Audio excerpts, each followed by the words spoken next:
Suman remand కేసులో రోజుకో మలుపు తిరుగుతుంది. అసలు బాల్క సుమన్ అంశం ఏ విధంగా ఉండబోతుంది, ప్రస్తుతం కోర్టులో పరిస్థితి ఏంటి? ఒకసారి మనతో పాటు అడ్వకేట్స్ ఉన్నారు, మాట్లాడిద్దాం. అసలు ఏంటి పరిస్థితి తెలుసుకుందాం.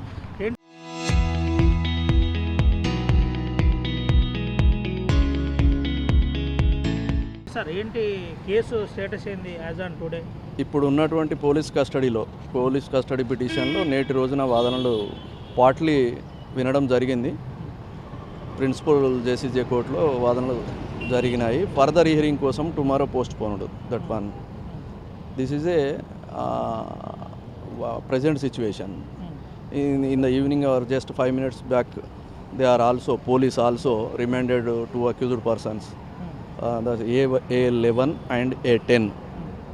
In that remand CD, they are mentioned present MLA Kovalakshmi garu, వారిని కూడా ఇంప్లీడ్ చేస్తూ అబ్స్కాండింగ్లో ఉన్నారని ఆమెను కూడా మెన్షన్ చేశారు. Another one Mahender who is working as a BRS party, ఆయనను కూడా అబ్స్కాండింగ్ అని ఇప్పటి రిమాండ్ షీట్లో చూపడం జరిగింది.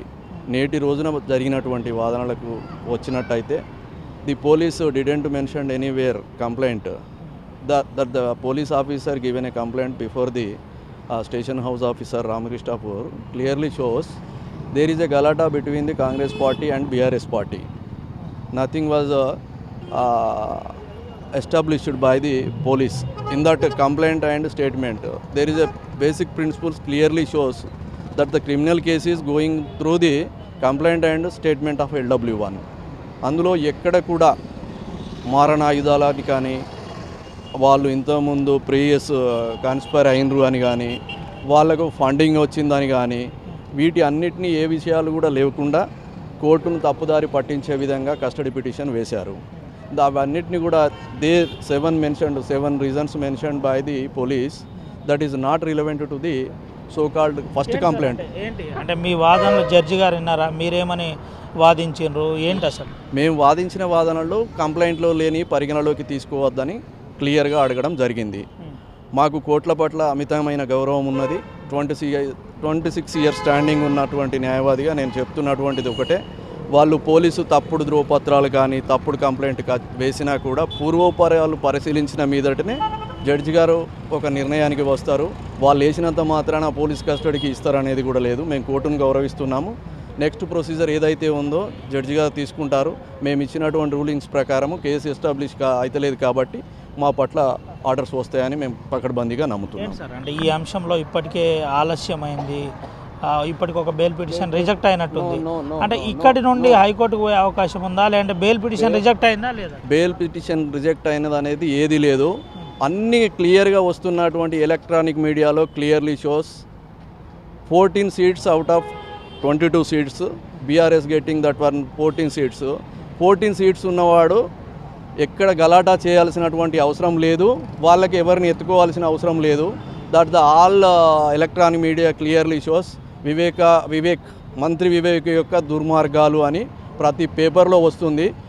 ఏదైతే ఉందో శుక్రవారం రోజు టీవీలో వచ్చింది, ఒక్కొక్క కౌన్సిలర్కు 3 కోట్ల రూపాయలు ఆఫర్ చేస్తుండు అని శుక్రవారం రోజు ఎలక్ట్రానిక్ మీడియాలో లైవ్ జరిగింది. దాని మీద నేటి వరకు కూడా ఎలాంటి కంప్లైంట్ చేయలేదు అని అంటే అది వాస్తవమేనని ప్రజలు నమ్ముతున్నారు. ప్రజల దృష్టిలో ఉన్నది. చట్టంపై మాకు గౌరవం ఉన్నది. మేము అడ్వకేట్గా చెప్తున్నాము.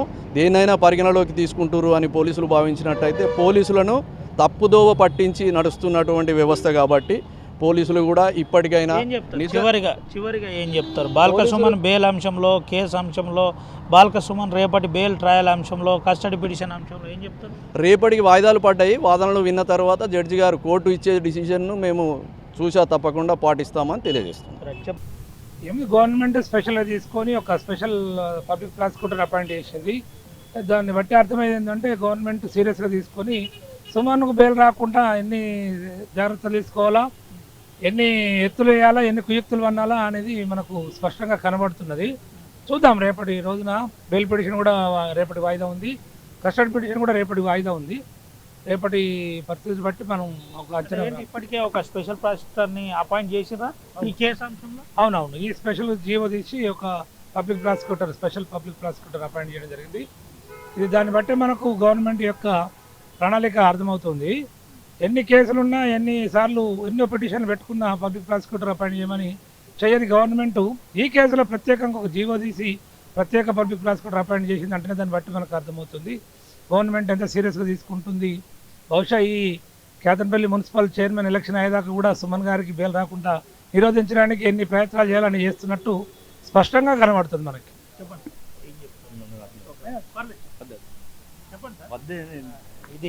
ఇది పరిస్థితి. ఒక స్పెషల్ పబ్లిక్ ప్రాసిక్యూటర్ని అపాయింట్ చేయడం అంటే ఏ పరిస్థితి ఏ స్టేజ్కి పోయిందో అర్థమై ఉంటుంది. అయితే ఇదంతా కూడా అసలు ఒక రకంగా చెప్పాలంటే కేతనపల్లి మున్సిపల్ ఎన్నిక ప్రక్రియ పూర్తయ్యేదాకా సుమన్ బయటికి రాకుండా అన్ని ఏర్పాట్లు జరుగుతున్నట్టు కనబడుతుందని అడ్వకేట్ చెప్తున్న పరిస్థితి. అయితే ఇప్పటికీ వాదనలు వినిపించే ప్రయత్నం చేస్తున్నారు. సుమన్ తరఫున అడ్వకేట్స్ మాట్లాడి ఏదైతే అంశం ఉందో క్లియర్గా జడ్జికి విషయం చెప్పే ప్రయత్నం చేస్తున్నారు.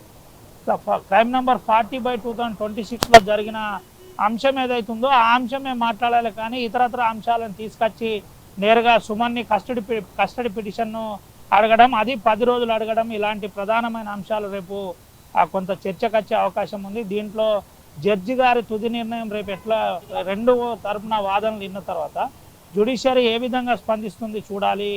మొత్తానికైతే సుమన్ అంశంలో కొంత ఇంకా సీరియస్గానే డ్రైవ్ ప్రభుత్వం చేస్తున్నట్టు తెలిసింది. అయితే దీనికి సంబంధించి ఒకసారి కస్టడీ పిటిషన్ గురించి కూడా తెలుసుకున్నాం. చెప్పండి అన్న, కస్టడీ పిటిషన్ అంశంలో ఏం చెప్తారు? ఇది ఒక సహేతుకమైన చర్య అనిపించుకోవడానికి వీల్లేదు. ఎందుకంటే పోలీస్ కస్టడీ పిటిషన్ జనరల్గా ఒక మర్డర్ కేసులో కానీ లేదా ఒక టెర్రరిస్ట్ కేసులో కానీ లేదా ఒక కిరాతకమైన క్రూయల్ నేచర్ ఉన్న అఫెన్స్లో చేసుకునే చర్య ఇది. మరి బాల్క సుమన్ గారిని పోలీస్ కస్టడీ అడగమంటే ఆయన పాకిస్తాన్ టెర్రరిస్ట్ కాదు, ఆయన మరి పారిపోయేటోడు కాదు. దాన్ని బట్టే మనకు స్పష్టంగా అర్థమవుతుంది. పోలీస్ కస్టడీ పేరు చెప్పి ఆయన ఇంకెన్ని రోజులు జైల్లో ఉంచడానికి ఆయన ప్రధానమైన కుట్ర అని అనిపిస్తుంది. కాబట్టి మనం ఇంతకంటే ఎక్కువ చెప్పడానికి లేదు. ఎవరెవరిని ఇక పోలీస్ కస్టడీ తీసుకోవాలనేది ఒక రూలింగ్ స్పష్టమైన సుప్రీంకోర్టు గైడ్లైన్స్ ఉన్నవి. ఎప్పుడు తీసుకోవాలి, ఎలాంటి వారిని తీసుకోవాలి, ఎలాంటి కేసులో తీసుకోవాలనేది. కానీ మరి దీన్ని బట్టి చూస్తే మనకు ప్రభుత్వం ఆయనపై ప్రత్యేకంగా దృష్టి పెట్టినట్టే కనబడుతుంది. ఈ కేసులో కానీ ఈ అంశంలో కానీ ప్రత్యేక పోలీస్ కస్టడీ పిటిషన్ అవసరం లేదని మా భావన. ఇది పరిస్థితి. ప్రత్యేక కస్టడీ పిటిషన్ అనేది అసలు సుప్రీంకోర్టు గైడ్లైన్స్ ప్రకారం విరుద్ధం. అసలు ఇది వేయరాదు. ఒకవేళ ఇటువంటి ప్రధానమైన అంశాలు ఒకవేళ కస్టడీ పిటిషన్ వేయాలంటే మర్డర్ కేసో లేదంటే ఏదైనా టెర్రరిస్ట్ కేసో ఇతరత్ర కేసులో కస్టడీ పిటిషన్ వేయవలసి ఉంటుంది. కానీ ఈ కేసులో కస్టడీ పిటిషన్ వేయడం అంటే సుమన్కు బెయిల్ రాకుండా కాలక్షేపం చేసే కుట్ర మాత్రమే. అయితే ప్రత్యేకంగా ప్రభుత్వమే దీనిపై మానిటరింగ్ చేస్తున్నట్టు కనబడుతుందని అడ్వకేట్స్ చెబుతున్న పరిస్థితి కనబడుతుంది. అయితే సుమన్కు ఖచ్చితంగా రేపటి వాదనలో ఏ విధంగా ఉండబోతున్నాయో వేచి చూడాలి. వర్తిస్తుడు చరిత్ర సృష్టించినోడు ఇప్పుడు ఆ చరిత్రని తిరగరాయబోతున్నాడు. అబద్ధాల గోడల్ని బద్దలు కొట్టి నిజాలను రాగా మీ ముందుంచబోతున్నాడు. నిజమైన వార్తల కోసం వెంటనే డౌన్లోడ్ చేసుకోండి రా యాప్ని.